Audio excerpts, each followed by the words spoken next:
Hey, what's up, Canada and beyond? It is Wednesday, June 19th, 6 o'clock Central. Do you know what is going on in clown worlds today? It's guest night. We've been kind of establishing a new format here at What's Up Canada to kind of make things more consistent. As we're developing new platforms, new alternatives for everybody. Uh, it's becoming even more and more critical to make sure that we ask you to like, subscribe, and share. Double check your settings. Make sure that you have not been conveniently removed from whatever platform you may be following on. It's yesterday's show. For those that tried to tune in and weren't able to get on, we had some major technical difficulties that had nothing to do with anything that we were doing yesterday, and definitely appeared to be intervention on some of the things that we are talking about on this platform, which is pretty much normal for anybody that's been around for a while watching What's Up Canada. So, as always, double check your settings. Make sure that you give this a like, subscribe, and share. And if you are new here, I hope that you find some value here. We're going to get a very interesting education tonight. So, chime in. Hey, Python, good to have you back from South Ontario. Let us know where you're tuning in from tonight. This is typically an international show. We kind of get out everywhere. We've been pretty fortunate with that. So, you guys will hear me talking an awful lot or referring to quite often. It's time to do an Iceland. We need to do an Iceland. We've had some discussions. I've written so many articles on the fact that Canada is actually de facto. It is not a sovereign nation, and all of the pain and suffering that's wrapped around all of that. We're going to get into a whole bunch of that here tonight with a friend and neighbor from the South. And I'd like to introduce everybody and welcome everybody to Jake Jackson, who is the force of nature behind the Freedom Project 2020. And I say that I've had a brief chance to talk with you, Jake. Had a chance to hear you speak a wee little bit last week. For folks that are regulars here on Mondays, I just started a kind of what's going on in the grassroots community. I sit in so many leadership meetings and people that are organizing, doing different things. And I'm doing a show on Mondays that are just focusing on what people are doing to try to mitigate or resolve or find remedy in this country called Canada, with varying degrees of success, but a never-ending advancement and more organization as people are coming together. I tell people often, that the left has had 50 years to organize. They are generational advocates of the hive, and it kind of goes against our inherent grain and hardwiring as conservatives. We're very independent. We don't have the ability to just come together all the time on an idea or an action, and so it takes us a little bit of time to navigate or go through some of those things. But over the last couple of years, we've learned a lot about the mess that Canada is in, and you've been digging into a lot of the discussions behind all of that. Give folks a little bit of an idea about your journey, Jake, to get to where now you're doing something that has meaningful meaningful potential behind it. Well, I guess you could say I was fully red pilled, woken up in 2007 when I came across Aaron Russo's America, Freedom to Fascism on Google Video late one night in April, about 2 weeks after my 40th birthday. And I have a degree in finance. Am I getting an echo? Not really catching much here. I just turned my volume down a little bit. So anyway, I have a degree in finance from Illinois State University, and even back then in '92 when I was studying, when we got to options and Black-Scholes pricing models, I couldn't for the life of me wrap my head around it, understanding supply and demand and profit and everything. I'm like, where's all these extra trillions of dollars coming from? To me, it seemed like they were turning Wall Street into a casino to make money that wasn't really theirs. And, come to find out a decade later, Warren Buffett himself said that derivatives are financial weapons of mass destruction. And, I was essentially, proven right, validated. Even though my professor in college told me, no, it's just transferring wealth. I'm like, doesn't seem like it, but whatever. So after I saw in 2007, America, Freedom and Fascism, I'm like, well, they didn't teach us in college that the Federal Reserve was a privately owned corporation. They didn't teach us that about the income tax and all this stuff. So, I started doing my research, and I first started with the financial system. I watched the Money Masters and probably 10 different documentaries about the financial system. And that led me on to every other rabbit hole you can imagine. This would have been just at the beginning of the cusp of the 2008 housing crash. So I think everybody was taking an extra minute to look at things at that time. So that was unfortunately for a lot of folks their first real touch on how sideways things have gotten, I think. And since then, the rate of acceleration of speed in a whole bunch of these different dimensions of this scam called finance. Right. And if you look at the debt back in 2007, I mean, it's minute compared to where we are now. I mean, it's parabolic. It's absolutely insane. And, 6 months before I woke up, I actually purchased a house, a 120-year-old house in Chicago to rehab and flip for a profit. And had I known what I found out 6 months later on that late April night, I never would have bought that house, because I didn't understand the world as I now do. Back then, even when I turned 40 years old, I was still firmly in the matrix. I mean, I question things a lot more than most people already, but I mean, that was a night that pulled me out of the matrix for good. And I've been working every day since, because at the end of that movie, Aaron Russo challenged everyone who watched it. Now that you know, what are you going to do? And his solution, which was my solution initially, was, we can fix politics. I hopped on the Ron Paul revolution. I went and protested the end of Fed rallies in 2008 and 2009 after I came down here to Texas, only to come to the conclusion I could see what they did to Ron Paul. They completely destroyed him. So politics, they're not going to let an outsider in.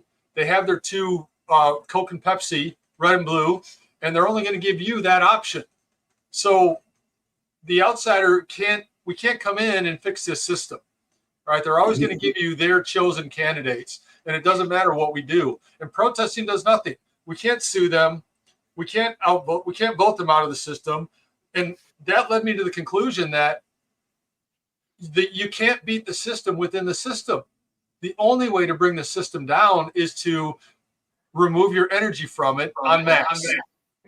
I think it was oh geez, it's slipping my mind here at the moment, but it's interesting because I'm not sure you're in the States. I'm up here in Canada, but what you've just described in that journey, although the subject matter might be marginally different from so many other people, that's very similar path. People they discover, they seek to engage in change. They try politics and they realize left wing, right wing, same sick bird. You cannot play with honor within a system that has none. There is no voice even, and I think this is people that are familiar with our platform here know that we collaborate an awful lot with folks down south of the border, and the distinguishing thing for me a couple of years ago in seeking out these relationships was to tell people, Canada is kind of the microcosm. It's like if you want to see what it's going to look like in the United States when these globalists implement something, watch Canada. 10% margin, that's how it happens so much quicker in Canada. And I'm afraid that Americans have been so distracted and chased around through smoke and mirrors that they haven't really noticed what's going on in Canada. They see green acres and free healthcare. When Trump comes in, they're going to all run up to Canada, and they have absolutely no clue about how they are not running from, what they're running from to is magnitudes of order worse than what it's like in the United States. But we kind of end up in this same wash, rinse, repeat cycle.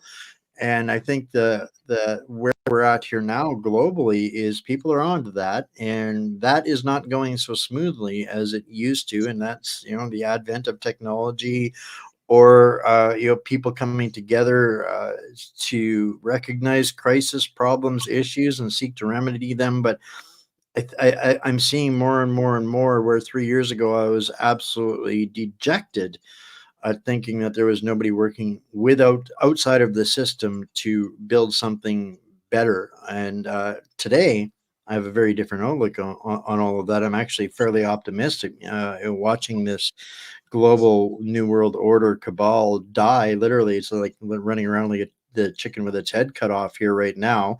Although that makes them more dangerous than we want them to be. But we're seeing people, more and more and more and more people that are starting to understand cause and effect. And if we continue to just play this Hegelian dialect game with them, it's only going to get worse and worse and worse. These guys are monsters, and what they have planned for us is beyond imagination. Even and people need to stop being paralyzed in fear, because the sooner they get to work, the less there's going to be to fear. So that's kind of where I'm at with all of this. So I think people here are really going to be able to appreciate your journey through this, Jake. And it's important, I think, for them to understand that you're not just a tinfoil hat wearing guy. You have some smarts and some education and some reference to fall back on when you're talking about these kinds of things. That's important these days, because there's a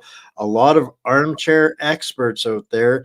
And one of the reasons why I wanted to get you on here is what you've been doing down there is just now starting to um, come to a more respectable light and an understanding, and people are looking for what you've got right now. People are realizing what you've been working on. So it's going to start being, over the next few weeks, few months, your work is going to be carried on through a lot of organizations and groups. I know that you're speaking to the Vaccine Choice Canada or Freedom Rising leadership community this Friday, which has reaches every corner and nook and cranny of this country. So I'm really excited for the people here at What's It Canada that are going to get a chance to get an early start on some of this. We've got a ton of information to go through. Jake has given me here a ton of slides and some documents and a whole bunch of stuff. So I'm going to shut up real quick here now and stop boring Jake and let him get to talking about what he's been up to. So yeah, we're here to. We talked about this a little bit beforehand, not to tell anybody what to do, but to understand where we are at effectively, accurately, so that we can work towards getting ourselves out of it. Is that a safe place to start, Jake? Yeah, it's a perfect place to start, because when you look at what the Founding Fathers of America wrote, they talked about self-evident truth. We are free. We have a right to life, liberty, and the pursuit of happiness. And most people don't know initially that Jefferson had written pursuit of property, instead of happiness, but that was changed in the final copy. But the self-evident truth that we need to understand, and we'll get to that in the slideshow here, is that this is not our government. This is not a government of the people. That's part of the illusion. That's part of keeping us under their thumb, is making us believe that we have a voice when we really don't. And so to break free of that system, and again, the system feeds on us. The entire system is it's an energy harvesting system is what it is. They take the creative output of the people, we the people, and they tax it, and they give us money to exchange with debt attached to it. And this is how they're buying up the world. And as long as we remain in that system, they will buy up the world. And the day will come in the near future where they'll collapse the entire debt bubble. And they say, you don't own anything. We now own everything. And if you want to live, you must comply with our demands. Simple as that. And at We're that closer. point, We're closer to that than people want to admit. right. And at that point, the only options for we the people is going to be comply or violent revolution. So what I'm doing with my work is I'm trying to avoid that violent revolution and get this idea in people's minds that we are controlled. Actually, yeah, I'm going to get to this in the slideshow. So it's called Government is the Problem. The solution can only come from, and I know you don't like that word up there, but a unity of those committed to creating a better human condition world for everyone. So we have to unify. We have to cooperate and work together and create a system outside of the current one that we can seamlessly transition to when we hit critical mass and the time has come. Because if we do that, if we hit, and I'm calling for 10% critical mass, if we do that, they don't have the resources to stop us. And history has shown that every time 3.5% of the population has risen up against the despots and the tyrannical government, the enforcement class has always sided with the people. They don't want to fight us. We're their families. You see what I'm saying? So that's an incredibly important statistic and number. 3%. We think we hear it all the time. What can I do? I'm only one person. Well, and people make mistakes thinking they need masses of numbers. No. All we need is 3% of the people working towards the same direction at the same time with the same goal and purpose, and that is right. far different than the situation that they would have us believe that we're in. 3% is not an unreasonable expectation. Right. And the thing is, everyone keeps saying, oh, well, you'll never wake them up. You'll never wake them up. They are waiting for that third option outside of red and blue. If we collaborate and cooperate and build something and show them that it's viable, they will follow us. They're looking for the true leaders in this world. And we're the true leaders, the critical thinkers, the ones who have done the research and understand how the system works. We're building outside of the system. And once we have it built and we have a critical mass, they will follow us. And the enforcement class will come with us because we have a better offer for you anyway. We're not going to send you into wars any longer. You're not going to have to go die for your country because in a world of natural law republics, there would be no more war.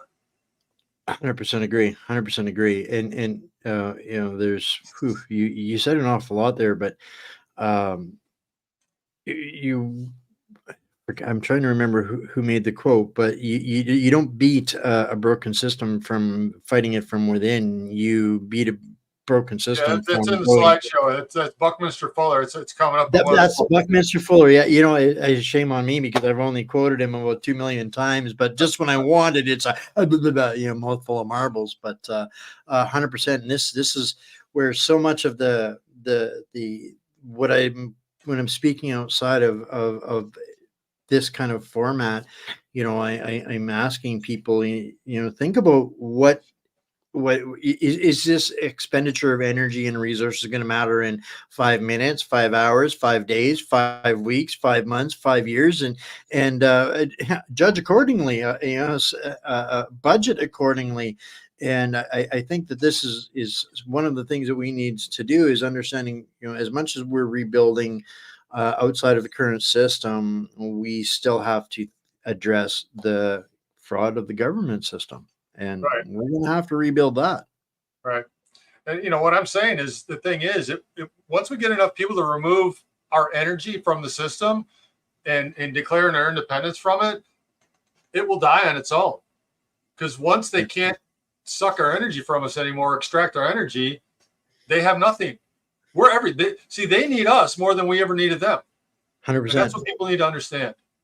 they have disconnected themselves from the roots of this country, which is the lifeblood of the monster that they are, Right. and they've done this to themselves, and we're going to have to clean up the mess. Their great hope is that when it all comes crashing down, they're going to offer us carrots in order for safe. And we're hoping that we get enough people educated that they just say no thanks. We Right. got this, and we'll do it better next time without you. Okay, let's move on to the next slide. We got 36 to get through. Okay, so critical thinking questions we must address. Number one, how do we dissolve these entities, these legacy systems of enslavement that have been abusing us all for our entire lives? Okay, because as soon as you were born and your parents signed that birth certificate, you were inserted into the system. Okay, number two, what would be the most peaceful, nonviolent, simple, and efficient way to do so? So that's what we're going to talk about. Factors we must consider. We are not asking permission of any illegitimate entity claiming authority over us. We are collaborating and cooperating together to build something that we're just going to leave and we're going to transition into. We're not asking permission. We don't. They're completely illegitimate. Two, we are bound and controlled by adhesion contracts, constructive fraud, and the collective ignorance of these conditions. So most people don't understand, but those who do, again, we can break these contracts anytime we want. And I did so, with down here at the IRS back in 2011. They wanted money from me. I sent them a 7-page letter and showing them all the reasons that they don't have jurisdiction over me, and I never heard back from them. So I know that paperwork works. If we do this en masse, 10% of the population, they have nothing. Yeah. And then again, everyone will follow us. If we're told we may not leave, it only proves our point that we are not free and we are taking our sovereignty back regardless. And number four, if they attack us, the world will see the true nature of the tyranny, and it's essentially a checkmate move. 100%. I will not be a hostage to our government. That's kind of my closing statement is stay my fellow hostages, because that's kind of what they're doing right now. All right. Okay, and now we're going to go through some quotes that support this proposal. And the first one, and this one's been driving me for years now, Thoreau, I've got a couple quotes from him in this presentation. There are 1,000 hacking at the branches of evil to one who is striking at the root. And I see that every day. People talking about the problems. They're talking about, how can we fix government? What can we do? What party should we promote? Or it's not your system. It's not your government. It's theirs. Okay, and we have to get this in our heads that we trying to fix government is hacking at the branches of evil. Yes. The only way to strike the root is to come together as one and walk away en masse, because they cannot stop us.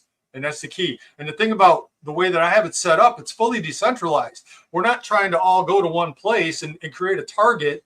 We're going to be decentralized throughout the entire nation. And so, there can't be a central, it's a system that can never be hijacked or taken over, because all power is fully decentralized to each individual. Kind of the way it was intended in the first place, is it not? Kind of, but when you centralize three branches of government in 10 square miles here in the United States, it's really easy to take it over, because you have K Street with the lobbies right there, and they got all the money, and everyone can be bought and paid for, I suppose.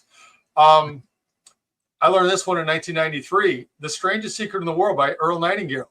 We become what we think about. So if we're thinking about how terrible the world's going to be, if we're thinking about how government is just oppressing us and, oh my God, what can we do? We're going to keep perpetuating that reality in our life. If we start thinking about, okay, we know this is our reality, how do we get out of it? Let's start focusing on the goal. Let's start focusing on the world that we want to live in, collaborate with other people and cooperate and build this, and we will get there.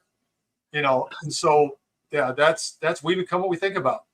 I wasn't really familiar with this one, but I've used a bazillion times. We become what we're surrounded by. It's human nature. So if we surround ourselves with people that are not feeding the system, we'll build a better one. Right. And Thoreau came up to the same conclusion 100 years before that. The secret of achievement is to hold a picture of successful outcome in mind. And that's what I've done with my work, as you'll see moving forward. I've painted that picture. I've created these video series that give people a vision of what the world could be like, a roadmap to get there, and an infrastructure of what it would be like and how we would all work together to create a truly civil society founded in natural law. Yeah, this discussion, Jake, is so much right up our community's alley here, because in my position, I could easily focus on all of the sensational insanity that's going on there, but I choose to be very selective and to try to bring news that is helpful in either shedding a light on the path we need to move forward on, or that is actually building a path to where we want to go. So I look at it this is it's not just my responsibility to wake people up. I need to give them a direction to go as well. So this is I think perfect timing for our gets together here on this. So I'll let you get back to. Okay, so Jefferson, and you'll see in the next one, Jefferson said, "No society can make perpetual constitution. The earth belongs always to the living generation." So here we are. We're living. We're the ones who are living here and now, and we're the ones who have to build a future. And we've got all these people out there hacking at the branches of evil saying, oh, let's bring forth the Constitution, let's bring forth the Magna Carta. No, we can learn and bring forth the wisdom of that, but we can create whatever we want, because the world belongs to us. It doesn't belong to them. It doesn't belong to the banksters who have bought it up with their ill-gotten gains. It belongs to we the people. Because if you look out there in the world, go outside your door and look around. Who built everything that you see? Drive around your town. Who built everything that you see? We, the people, built it. The bankers didn't build anything. They just created this debt and said, here, go build it. But we can take it back at any time. Go ahead. Okay, and this is Noah Webster said, have we then a right to say that our prosperity shall not be judges of their own circumstances? The very attempt to make perpetual constitutions is the assumption of a right to control the opinions of future generations, and to legislate for those over whom we have as little authority as we have over a nation in Asia. So once again, there's two of our founding fathers that said, this is for us. This Constitution is to last for one generation. And Thomas Jefferson said 19 and a half years. That's it. And at the end of 19 and a half years, all debt is canceled. Because of in the time that they lived, they saw an archaic document, and they would see the governments based off the Magna Carta and 500 years of insanity, and then they end up with the Civil War over basically tea tax. I know I'm making this sound really simple, but they knew that ancient documents. You couldn't have a permanent constitution. I hadn't really heard that language before, but I kind of, one of the things that I talk about is we're living in a Maserati world, and we're governed by Oxford makers. Yeah, Wayne, your audio got really bad all of a sudden. Oh, hate when that happens. Maybe I'm getting some interventions again. I'll let you do the talking then. There we go. Okay, we got you back. Okay, Lysander Spooner, probably the great, what I consider the greatest legal mind in American history, because he wasn't perpetuating the system, he was challenging it. He said, in as much as the Constitution was never signed nor agreed to by anybody as a contract, and therefore never bound anybody, and is now binding upon nobody, and is moreover such as one as no people can ever hereafter be expected to consent to, except as they may be forced to do so at the point of the bayonet. Go ahead. It is perhaps of no importance what its true legal meaning as a contract is. Nevertheless, the writer thinks it proper to say that, in his opinion, the Constitution is no such instrument as it has generally been assumed to be, but that by false interpretations, I took out the next one, but then he finishes up. You can go back. Yeah, right there. But whether the Constitution really be one thing or another, this much is certain, that it is either authorized such a government as we have had, or has been powerless to prevent it. In either case, it is unfit to exist. So again, we live in this world where they say the Constitution, that's what protects us and everything. He realized this, 150 years ago, that it has no authority. It has no inherent authority. And so what I've done with the Natural Law Republic is I've created a constitution where everybody actually signs it.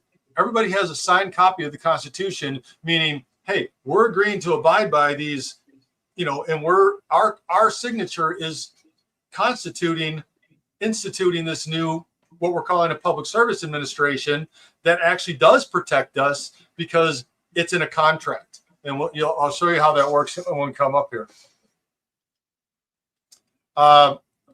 Einstein said, the world we have made as a result of the level of thinking we have done thus far creates problems we cannot solve at the same level of thinking which we have created them. We shall require a substantially new manner of thinking if humankind is to survive. So again, we can take the wisdom of the past, but we have to let go of these systems that have enslaved us, because if we keep on trying to fix the system, we're only going to remain enslaved, and it's eventually going to completely destroy us. And this is the one we were talking about earlier. Buckminster Fuller, you never change things by fighting the existing reality. To change something, build a new model that makes the existing model obsolete. So these are the quotes that have driven my work, and I'm like, this makes a lot of sense. We don't have a constitution that protects us, so I didn't see anyone else out there doing it. So I'm like, well, I'll create one. I'll write one. I'll write a new Declaration of Independence, and I'll create a new system that fully aligns with natural law, and I'll put it out to the world to scrutinize and see what happens. This quote actually lived on the landing page of our recreation of what a free media distribution platform should look like at LGM. We're tired of fighting with the Facebooks and the YouTubes, so we're just building it. And very inspiring quote that's resonated with me and my community for a long time. Okay, so now I keep saying natural law republic. So why a natural law republic? We'll take a quick look at the current system.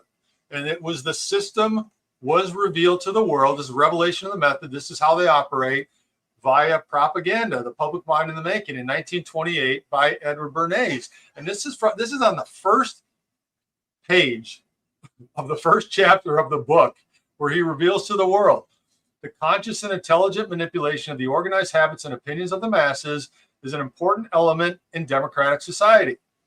And I have a big problem with democracy, but we'll talk about that later. Those who manipulate this unseen mechanism of society constitute an invisible government, which is the true ruling power of our country.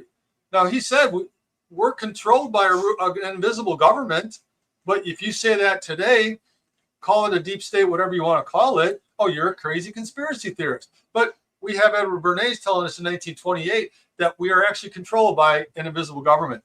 We are governed, our minds are molded, our tastes formed, our ideas suggested largely by men we have never heard of. So the puppets you see in office, they're being controlled by people from behind the scenes, just like the Wizard of Oz. Whatever attitude one chooses to take towards this condition, it remains a fact that almost every aspect of our daily lives, whether in the sphere of politics or business, in our social conduct or ethical thinking, we are dominated by a relatively small number of persons, a trifling fraction of our 120 million, who understand the mental processes of social patterns of the masses. It is they who pull the wires which control the public mind, who harness old social forces and continue new ways to bind and guide the world. Now, how many words in there did he relate to that talk about we are being controlled? And so here it is, 1928, almost 100 years ago, we were told that our minds are controlled by people from behind the government. Yeah, I use the term, if people in the community here will be familiar with Meat Muppets and rule of the mob, because that's essentially what the democracy is. So we have Meat Muppets in the mafia or syndicate or mob, and they call it democracy. And of course, they're threatened by us. Right. And in 1966, Carol Quigley, who had done extensive research on the Cecil Rhodes Foundation, the Milner Group, the Roundtables, the Royal Institute of International Affairs, and here in America, the Council on Foreign Relations, wrote a book on how the system was taken over. And I put the 2014 article or book cover here, the re-release of it, because I don't know if people notice this, but they set the clock to 9/11, which is a tip of the hat to who was really behind that, fiasco. Interesting. I hadn't clued into that. But symbolism is what they love their symbolism. Yep, they rub it in our face. So what he wrote in this book was, and this goes back to Bernays, the powers of financial capitalism had another far-reaching aim, nothing less than to create a world system of financial control in private hands, able to dominate the political system of each country and the economy of the world as a whole. The system was to be controlled in a feudalistic fashion by the central banks of the world, acting in concert by secret agreements arrived at in frequent private meetings and conferences like Bilderberg Group, the World Economic Forum, Bohemian Grove, etc. The apex of the system was the Bank for International Settlements in Basel, Switzerland, a private bank owned and controlled by the world's central banks, which were themselves private corporations. The growth of financial capitalism made possible the centralization of world economic control and the use of this power for the direct benefit of the financiers and the indirect injury of all other economic groups. So, if you're not part of it, like who is it, George? Who the comedian? It's a big club and you're not in it. Carlin. Yeah, George Carlin. This is the big club, and go to the next slide. For the first time in its history, Western civilization is in danger of being destroyed internally by a corrupt criminal ruling cabal, which is centered around the Rockefeller interests, which include elements from the Morgan, Brown, Rothschild, DuPont, Harriman, Kuhn Loeb, and other groupings as well, not to, Rockefellers. This junta took control of the political, financial, and cultural life of America in the first 2 decades of the 20th century. They had already hijacked the education system in the mid-19th century, and they hijacked the media in the early 20th century too. So already a century ago, they had complete control of education, media, and government in our country, which was supposed to be our firewall. So there you go. We don't have any protection anymore. We need to come together and create something that will truly protect us from this. So this financial conquest of the world, in essence, and again, this is maybe me oversimplifying, but in my research, I've come across this conquest plan, as was drafted and adopted by U.S. intelligence or whomever in the 40s. 647 that was initially penned to be the Fourth Reich. So that's how I look at this conquest, the World Economic Forum Fourth Reich, which was adopted by the victors because it was a slightly better plan, perhaps, or they saw elements of conquest, elements within their strategy, everything that they learned that they got from the insane Nazis they were able to roll in to expedite their grand strategy of world conquest. Am I off the mark on my? No, you're absolutely right. Because Klaus Schwab's father was a Nazi, and Klaus Schwab himself was a Nazi youth. So this is the Fourth Reich. If you want to look at it that way, go ahead. Yeah. Yep. So, and now he said, he's referring to politics here, and he's like, this is how we control people. The argument that 2 parties should represent opposing ideals and policies is a foolish one. Instead, the 2 parties should be almost identical so that American people can throw the rascals out in any election without leading to any profound or extensive shifts in policy. Then it should be possible to replace it every 4 years if necessary by the other party, who will be none of these things, but will still pursue with new vigor approximately the same basic policies. And we've seen that in our lifetime. Nothing ever changes. It doesn't matter who we vote for. If we'll still stop voting, stop giving them every time 160 million people here in America vote every year, basically saying, hey, yeah, keep on doing what you're doing. I'll respect whoever becomes president. It's pass the baton from one party to the left, running in the same race. They're just running for each other. They both sign on to the same policies and then compete about the only thing that they're fighting for or campaigning for is who gets the purse strings to implement the cabal's agenda and become the new pets of the those that are pulling the strings of the meat muppets. Right. Yeah.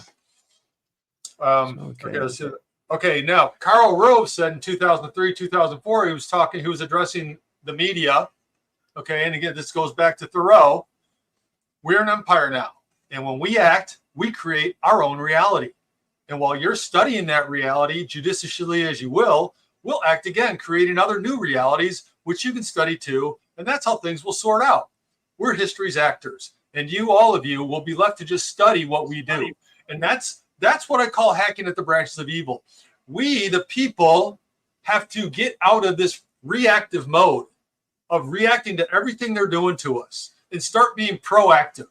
Okay, we need to start building and thinking of that world that we want to build and stop caring about what they're doing to us, because as long as we keep reacting, this is what they're doing to us. He told you right to your face. That's why they bombard us and gaslight us with propaganda and clickbait to keep us in a constant state of triggered. And yeah, it's pretty simple. Let it flow off you like water off a duck. Yeah. And 2009, David Rothkopf, who was a member of the Kissinger group, he wrote a book called The Superclass: The Global Power Elite and the World They Are Making. And he admitted in his book that for the purpose of the book, he's talking about the those who apply to international influence rather than simply to wealth or achievements in a particular field of endeavor. He's talking about the wealthy elites of the world. But he's saying that the people who control the political paradigm, each one is 1 in a million. 1 of 6 billion people on this planet. There are approximately 6,000 of them. So again, they're telling us we outnumber you by 1,000,000 to 1. What are you going to do about it? They're rubbing it in our face. I'm like, my message is we outnumber them by 1,000,000 to 1. What are we waiting for?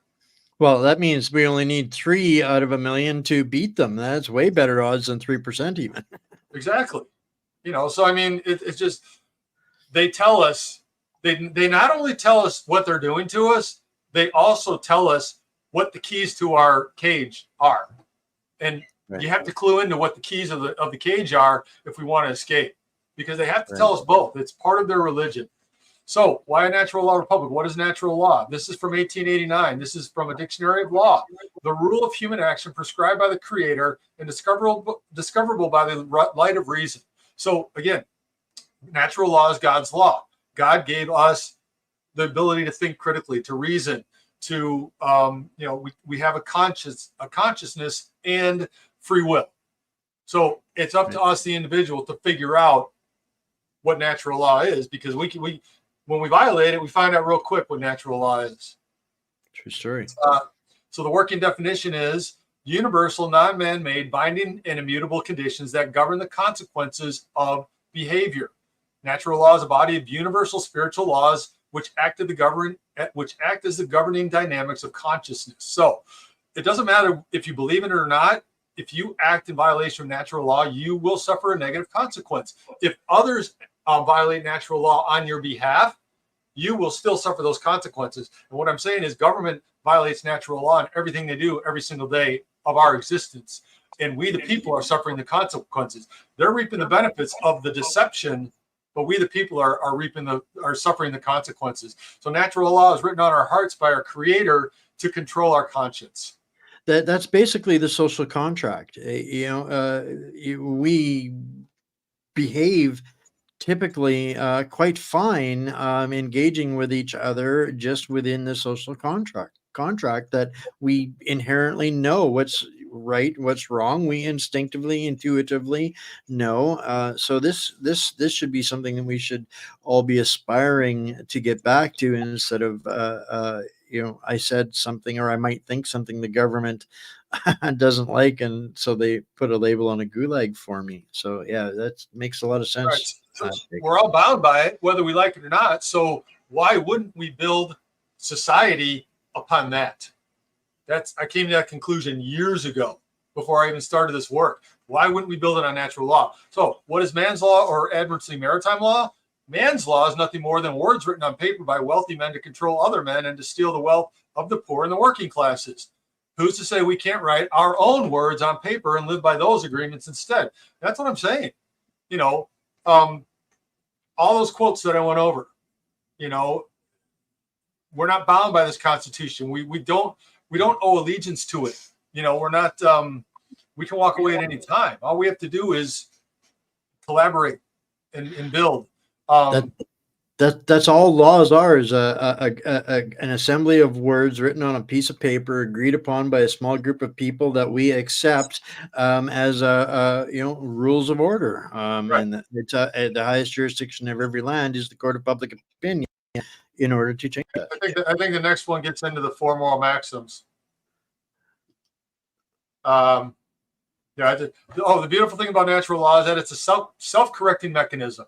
If someone violates it and suffers consequences, they learn not to do it again. You don't have to force people to do things against their will in a natural law republic. So that's what I'm saying. Once people, and you educate people to natural law, if we build a society in harmony with natural law, it will lead to freedom. It will lead to peace. It will lead to prosperity, survival, evolutionary progress, and abundance. If we keep on living in opposition to natural law under man's law, it leads to control, enslavement, war, evolutionary stagnation, extinction, and scarcity, which is what they use to control us. But yeah, so these are the four moral maxims of natural law. Now, if this is a society which everyone just agrees to be a decent human being and live by these four moral maxims. Number one, the golden rule: do no harm and treat everyone as you would expect to be treated yourself. Number two, don't steal. Every violation of natural law is one form of theft or another. You're either harming yourself or you're harming someone else every time you violate it. So don't steal. It covers everything. Number three is honor your contracts and word. Do all you've promised to do to the very best of your ability and obligations. And number four is always respect the balance of nature. If you look at these four moral maxims, government violates every single one of those every single day of our lives. So why are we putting up with it? That's my question. So imagine this. November 5th coming up is the most important election in American history. They tell us every 4 years. Remember the 5th of November. I'm saying instead of 160 million people down here in America going to the polls and voting for more of the same, what if 160 million people actually signed a Declaration of Independence and mailed it to their supposed representatives, declaring their independence and saying you no longer have jurisdiction over me, and also sign a new constitution? We just peacefully dissolve government in one massive action. That's all it would take. Half of the country. But I'm only asking for 10%. So, but think of the power of just that one idea. Right. That would be, reestablishing a new nation in a day, in essence.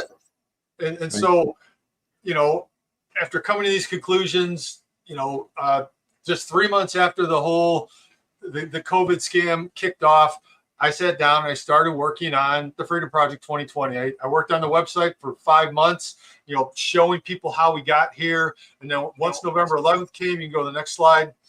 I started working on the solution, which is what I'm calling the Natural Law Republic. And I created this video series going back to the quotes. This is the vision, manifested a new reality. It's a 12-part series. I only finished 10 of them because I got frustrated with such little response and reaction to it. I can finish once we start building. I can finish the final 2. But this is the vision of a new world. It's an indictment of the system we live in, and it's showing people how this new system would work. Go ahead. Then I started working on the Path to Freedom video series, which is essentially, this is a roadmap of how we get from where we are right now to this new vision. And then when I got to parts 4 and 5, I couldn't get any further until I actually wrote the documentation. So the next slide shows this is the documentation that we would all create, that we would all sign to create this new entity. So on the upper left, there is the Declaration of Independence. On the right of that is the Constitution for the Natural Law Republic of whatever your nation is. We don't want to take away anybody's heritage or their ethnicity or whatever. This can all be adopted in every single nation because we're all human beings and we all have to abide by natural law. So this right. should be the foundation for every nation of the world. And then down below is what I thought long and hard for years about: how do we create a system of checks and balances that would be fair and keep everybody essentially, understanding what their responsibility is. So on the bottom left, we have, it's called the Personal Sovereignty Social Contract, which everybody would sign. It says, I'm a sovereign human being. You can't mess with me. And it's connected to the Constitution, which you also have a signature. So you have these two signed documents, an actual contract with the Public Service Administration that says, you can't mess with me. I'm a sovereign individual. Right here. Okay. Unless I violate someone's person or property, then I have to go answer for these crimes in a court of common law. And so the next contract, no, go back. Oops, The next contract would be, it's a Public Service Administration social contract. So if you're part of the Public Service Administration, you actually operate at a higher level of responsibility, but you do not have power over anybody, any other sovereign in the country. So we're all equal, but if you want to be part of a Public Service Administration, you have to sign a document that says, I will operate at a higher level of responsibility to do this job. You're not voted, you're hired. And if you do a bad job, you're fired. We don't have to wait 2, 4, or 6 years to vote someone in while they lie to their base to get reelected. And then the last one is I'm going to agree with Mo. How sweet would that be? And then the last one, because what is society if it's not a free marketplace? So, we all have to get up every day and do something, right? And create something for other people. That's the seed of all economic activity. So the last one is a business accountability and personal and fiduciary duty per social contract. So they would have to abide by a new set of fiduciary duties, not to maximize profit, but number 1, to nature, number 2, to their employees, number 3, to their customers, and number 4, to your investors, if there is such a thing in a natural law republic. But businesses have to say, I'm going to operate under natural law as well. So everybody has a check and balance between everybody else, and it's not centralized. It's fully decentralized to every single individual in society. So it can never be hijacked or taken over, because if someone sees someone getting together to try and they'll snuff it out like a fire. Right. Wow. That's a lot. But it's simple, and we'll get one of the quotes. We're guilty of it as a society, thinking that it can't be so simple. We must overcomplicate it in order for it to make sense. So, but it was Leonardo da Vinci, that said, simplicity is the ultimate sophistication. 100% agree. And Einstein said, if the solution is simple, God is talking. Whew. I can't disagree with him. Smart fellas. Natural law is our solution. So everything I've done, I've built on natural law. So then I created the Creating a Natural Law Republic video series, where I actually go through the entire Constitution word for word, narrating it, so you don't have to read it if you don't want to read it. It's only 20 pages, but I explain why it's written the way it is, how it all aligns with natural law, so that all the information is available out there to everybody. There's no excuses not to go and look at this information. It's not hard to find. It's available on my YouTube channel, my Rumble channel, my website, the freedomproject2020.org. So all the information is out there. I'm just asking people to go look at it. Go to the next one. I can't remember where we're going from here. Oh, and then, in May, I wrote this 4-part blog series called Emancipation Proclamation 2.022, Building the Breakaway Civilization, where I just basically break down, this is what we're doing, this is how we do it, and this is what needs to be done to get there. And that's basically an audio blog series. So, yeah, you can go to the next one. I'm looking, we got 5 minutes left. So, what needs to be done? Educate yourself and share the information with others. Watch the videos and read the documentation to familiarize yourself with the plan of action. This is key. A solid economic infrastructure system needs to handle the market of the natural law republic must be built and fully functional before a transition can be made. And so once we start building momentum and start attracting the critical mass, we will attract the resources to build what we need to do to transfer our wealth dollar for dollar into the new debt-free currency. So that's all part of the plan. And then a critical mass of at least 10% of any nation's population, and those fully committed to breaking free, must be reached before any date can be set for emancipation from the old system. Go ahead. I think we got three left here. Just about why natural law republic? This is civil disobedience, but disobedience is the true foundation of liberty. The obedient must be slaves. I love Thoreau. He's one of my favorite authors. because he was a sovereign stud back in the day. Well, This I'm is going to have the last one. Yeah, go ahead. No, I'm going to have a rapid fire address to some of those points that really resonated with me over the last couple of slides here, but we're almost finished up here. Yeah, this is the last one, and you can knock yourself out. Okay, so think about this and think back to what I said about voting. You know, instead of voting, let's sign these documents and mail them in. If the psychic energies, this is Wilhelm Reich, if the psychic energies of the average mass of people watching a football game or a musical comedy or north of America, a hockey game, could be diverted into the rational channels of a freedom movement, which is what the Freedom Project 2020 is, and the idea of creating a natural law republic. If we can divert that energy into that, we would be invincible. And that's my message. Jake, this has been taking a drink from a fire hose. All of this is going to be in the Substack tomorrow, and I want people to hear a couple of things out of this. America has a constitutional republic, which means you're governed by the laws of the Constitution. Canada has a democracy, and so in your constitutional republic, you have some rights of freedom that are enshrined and protected. In Canada, we don't even have rights. We have privileges that they grant to us. This is where this is such a timely conversation to have this, because right now in Canada, I'm not sure if you're aware of this, but our illustrious sparkle socks, fancy hair Lord Farquaad is now in basically 4th position in the polling in Canada. But what's staggering to that Canadians should be aware of is the Parti Québécois, which is a separatist party, is in 2nd place in the polls in Canada, which means if we are not educated on what kind of country we want to live in before somebody pulls the trigger on a separation in Canada, we're going to be 100% foobarred.